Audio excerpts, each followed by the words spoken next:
नमस्कार दोस्तों, आज हम इस वीडियो पर बात करने वाले हैं तालिबान और के ऊपर। अचानक से तालिबान ने अफगानिस्तान पर कब्जा कर लिया और हम सभी लोग देखते रहे। तो इस पर हम आज ये चर्चा करेंगे, एक विश्लेषण करेंगे, आत्मचिंतन करेंगे और जो कि हर भारतीय को करना चाहिए। तो हमें सबसे पहले शुरुआत से ये देखना है कि मेरी सरकार कर क्या रही है, क्योंकि हर एक देशवासियों को इस बारे में जानकारी रखना चाहिए और आत्मचिंतन करना चाहिए। इसमें क्या हो रहा है कि 2014 में जब हमारे यहाँ सरकार बनी बीजेपी की, और वो इस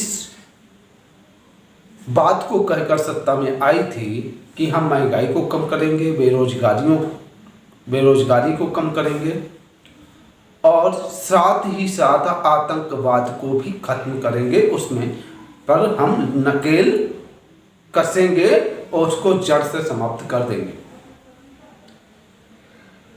फिर बाद में नोटबंदी होती है। नोटबंदी में जब सवाल उठाए जाते हैं तो ये कहा जाता है कि आपको ये जो दर्द है वो सहन करना पड़ेगा। वो इसलिए करना पड़ेगा क्योंकि इस नोटबंदी से आतंकवादियों की कमर टूट जाएगी और वो खत्म हो जाएंगे। यूं ही देश चलता रहा। अमेरिका से बहुत अच्छी दोस्ती हुई। यूं ऐसा लग रहा था कि अमेरिका अब भारत का बहुत घनिष्ठ मित्र बन गया है, ऐसा हो रहा था। इतना पूरा विश्व ये जान रहा था कि वाकई में अमेरिका और भारत में दोस्ती है बहुत बड़ी। तो हमने उसके चक्कर में रूस को थोड़ा सा हमने पीछे ढकेल दिया। एक दोस्ती होती है व्यक्तिगत दोस्ती, दूसरी दोस्ती होती है किसी भी राष्ट्र अध्यक्ष से जो होती है दोस्ती, वो होती है देश को लेकर, देश नीति पर। वहां पर अगर चुनाव हुए और ट्रंप चुनाव हार गए और जो बाइडेन वहां के राष्ट्रपति चुने गए, उस दिन से भारत और अमेरिका के रिश्तों में खटास आना प्रारंभ हो गई। अगर वाकई में देश नीति को ध्यान में रखते हुए दोस्ती थी भारत की, तो ये खटास क्यों आ गई? अगर देश नीति के तहत अगर दोस्ती होती है किसी भी देश से या किसी भी देश के राष्ट्रपति से, तो कोई भी राष्ट्रपति बने वो दोस्ती बरकरार बनी रहती है। तो यहाँ पर ऐसा लगता है कि ट्रंप और मोदी जी की जो दोस्ती थी वो व्यक्तिगत दोस्ती थी, जो कि अब खत्म हो चुकी है। तो अब ये सिस्टम हो गया। अब क्या हुआ है कि अब आपके बगल में जो आपका पीओके है उसकी सीमा से सटा हुआ जो अफगानिस्तान है, वहाँ पर तालिबान की हुकूमत आ गई, वहाँ पर तालिबान की सरकार बन गई। लेकिन आपने अभी तक तालिबान को आतंकी संगठन घोषित नहीं किया, यहाँ तक कि अमेरिका ने नहीं किया। और यहाँ पर जब फिर अफगानिस्तान में तालिबान आया है, यहाँ पर ऐसा प्रचार किया जा रहा है कि वाकई में आतंकी संगठन है वो। वैसे जो कट्टरवादी संगठन है तो उसको हम आतंकी संगठन कह सकते हैं, लेकिन ये डिक्लेयर नहीं हुआ है इंटरनेशनल लेवल पर। आपका जो चाइना है, पाकिस्तान है और यहाँ तक कि रूसिया जो वो तालिबान का सपोर्ट कर रहा है, वो उसका समर्थन कर रहा है। तो आपका पाकिस्तान भी दुश्मन है, चाइना भी दुश्मन है और रूसिया, जो कि अमेरिका से की जो व्यक्तिगत दोस्ती थी उसको लेकर वो थोड़ा सा अलग हो गया और उस दरार थोड़ी पड़ गई। उस दरार को भरने के लिए हो सकता है थोड़ा टाइम मिले, हमको टाइम लगे, लेकिन वो दरार कब तक भरेगी ये बाद में देखा जाएगा। तो ये लोग सपोर्ट करने लगे हैं तालिबान को। अब जब ये लोग सपोर्ट करने लगे हैं तालिबान को तो उसमें हमको खतरा नजर आता है हमारे देश पर। आतंकी घटनाएं बढ़ सकती हैं क्योंकि वो कट्टरवादी संगठन है और आपका अभी स्टैंड क्लियर नहीं है कि हम तालिबान से की सरकार को अहमियत देंगे कि नहीं देंगे, उसकी हुकूमत को अहमियत देंगे कि नहीं देंगे। तो इस समय आपको स्टैंड क्लियर करना पड़ेगा। अभी तक आपने कोई भी स्टैंड क्लियर नहीं किया। आप ये सोच रहे हैं कि हम चक्रव्यूह पर चक्रव्यूह बनाते चले जाएंगे और जनता हमको वोट देती चली जाएगी।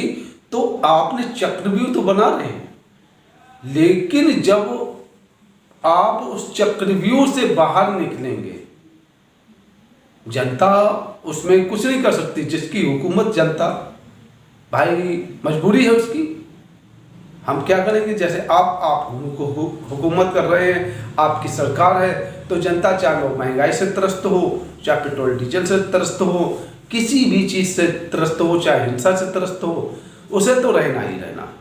कैसे भी वो इस आशा में रहेगी कि हो सकता है कि ये दिन आज हैं कल नहीं रहेंगे। लेकिन जब आप चक्रव्यूह में फंसेंगे तब आप कैसे निकलेंगे।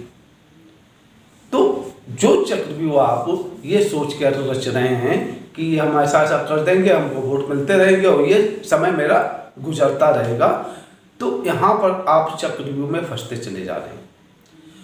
ट्रम्प से जो दोस्ती आपने की थी वो व्यक्तिगत ना होकर देश नीति पर दोस्ती होती तो आपको यहाँ पर उसका फायदा मिलता और तालिबान अफगानिस्तान में नहीं आ पाता। तो यहाँ पर आपकी देश नीति फेल हो गई और ये मैं कह सकता हूँ इसी वजह से फेल हुई क्योंकि आपने ट्रम्प से व्यक्तिगत दोस्ती रखी। क्योंकि ये बातें मैं इसलिए कह रहा हूं कि ये आत्मचिंतन द्वारा निकले हुए विचार हैं। अब आपका स्टैंड क्या होगा क्या नहीं होगा, अभी ये खबर आई कि वो अफगान यानी कि तालिबान के नेचर पर हम अपना स्टैंड लेंगे। तो यहाँ पर दो बातें आ गई। अगर उसका नेचर गलत हुआ तो हम उसका समर्थन नहीं करेंगे, अगर नेचर सही हुआ तो हम उसका समर्थन करेंगे। तो नेचर हम अपना अगर सुधारना चाहें तो 2 साल के लिए नेचर हम सुधार लेंगे, लेकिन तीसरे साल हम उसी ढर्रे पे पुनः आ जाएंगे।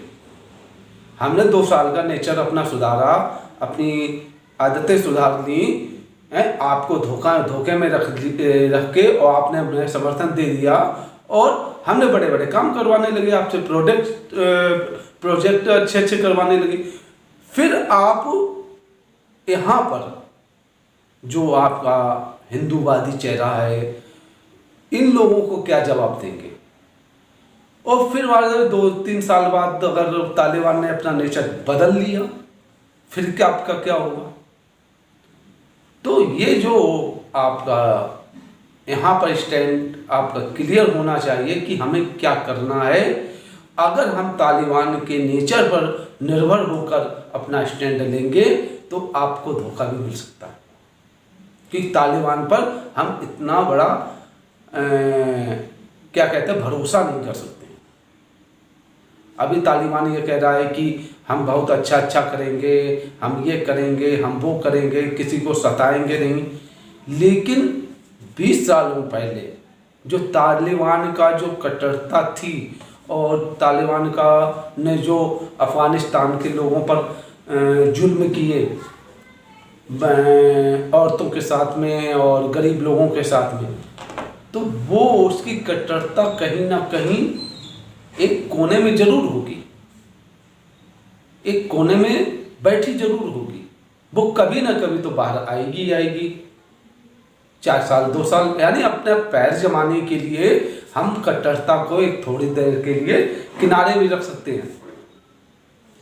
तालिबान किनारे भी रख सकता है, 1 साल 2 साल वो सही भी चल सकता है विश्वास जीतने के लिए। और अगर आपने उसके ऊपर विश्वास कर लिया तो आपके ऊपर वो अटैक करेगा और उसका नुकसान हो सकता है आपको मिले, क्योंकि उधर आपका चाइना और पाकिस्तान दोनों सपोर्ट कर रहे हैं,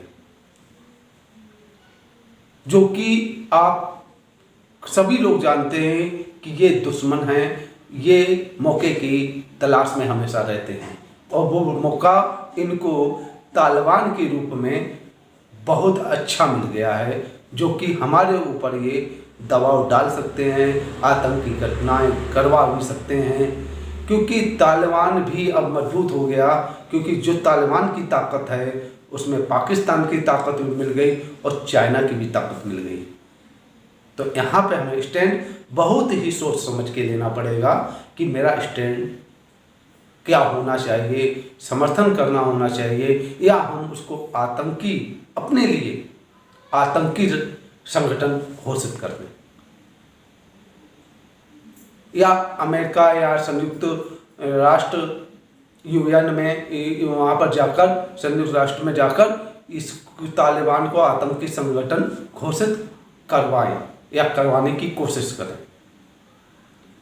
तो ये हमारे लिए तालिबान बहुत बड़ा खतरा उभर कर आ सकता है सामने इस वजह से, और इसमें बीजेपी को भी नुकसान हो सकता है कि उसका हिंदुत्ववादी जो चेहरा है उस पर भी कीचड़ लोग फेंक सकते हैं, उस पर भी उसको नुकसान हो सकता है। और अगर वो सपोर्ट नहीं कर रहा है तो तालिबान, चाइना और पाकिस्तान जो हमारे ऊपर आतंकी घटनाएं और हमारे ऊपर अटैक कर सकते हैं मिलकर, आज नहीं तो कल। तो इसलिए हमें जो भी स्टैंड लेना है बहुत सोच समझ के लेना है कि हमको करना क्या है, और सबसे पहले हमें अपने देश को मजबूत बनाना है। इस समय जो हालत देश की है वो बहुत गलत है, वो अच्छी नहीं है। अर्थव्यवस्था मेरी खराब पड़ी हुई है, भारत में बेरोजगारी बहुत है, क्योंकि बेरोजगारी से ही आतंकवादी बनते हैं। अगर अपराधों का जन्म होता है वो होता है सिर्फ बेरोजगारी से, क्योंकि जो खाली जो दिमाग होता है वो शैतान का होता है, उसका फ़ायदा तालिबान यहाँ पर उठा सकता है। और फिर दूसरी बात है कि अगर आपके देश का, किसी भी देश का, ये किताबों में लिखा है, राजनीति की किताबों में, नागरिक शास्त्र की किताबों में भी लिखा है, समाज शास्त्र की किताबों में लिखा है, सब जगह लिखा है कि अगर किसी देश के नागरिक अगर कमज़ोर होते हैं तो वहाँ का राष्ट्रपति और वहाँ का जो प्रधानमंत्री है वो भी कमज़ोर होगा। इसलिए अपने देश को के नागरिकों को मजबूत बनाओ, जो कि मानसिक रूप से, आर्थिक रूप से, शारीरिक रूप से मजबूत हों, तो आप भी शारीरिक रूप से, मानसिक रूप से, आर्थिक रूप से मजबूत रह सकते हैं और गद्दी पर बैठकर सरकार चला सकते हैं। आपको ये मेरा वीडियो कैसा लगा, ये विश्लेषण, आत्मचिंतन कैसा लगा, कमेंट बॉक्स में ज़रूर बताइएगा। मेरे चैनल को सब्सक्राइब कीजिएगा।